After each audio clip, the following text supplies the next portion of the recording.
Rachel, I am excited to be able to have this conversation with you. You've been coming to 9:30 now for about a year and a half, Yes. kind of off and on.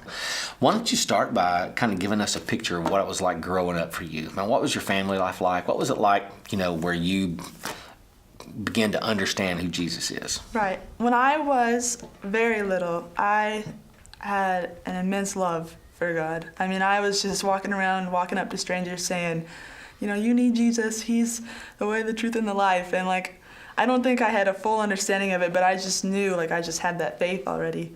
But over time, my family made it more of a chore, as we were very involved in church.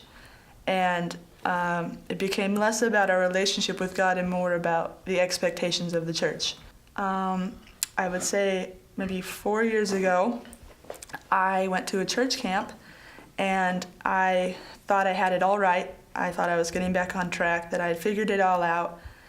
And little did I know, a year later I'd have my first real crisis of faith, and my best friend was killed, and that changed everything for me.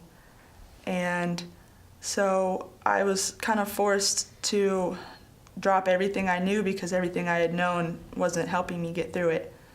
Was there something that caused you, how did you discover that there's more to it than going through the motions of religion? Was there something that you went, this is really about relationship, not religion? When my best friend was killed 3 years ago, I went into a very severe depression. Okay.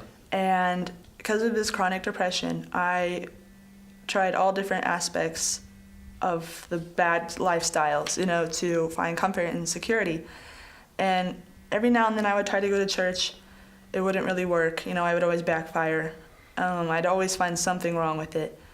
And it just seemed like nothing was working. All of these vices, they never worked.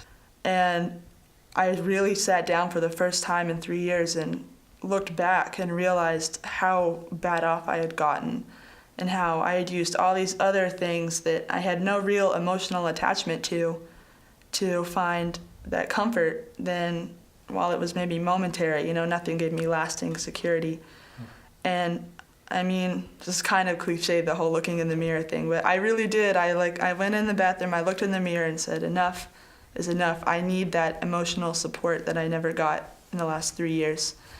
What does it mean to you today that you're doing it? How do you see your life being different now from a few weeks ago forward? And kind of tying all that up, what do you want the people here to understand about what Jesus has done in your life? I want this to be a renewal of that faith, to show, my church family, my friends, the ones I love, and in front of God, that I am making this proclamation of faith, that this is the new me, this is the life I'm going to lead.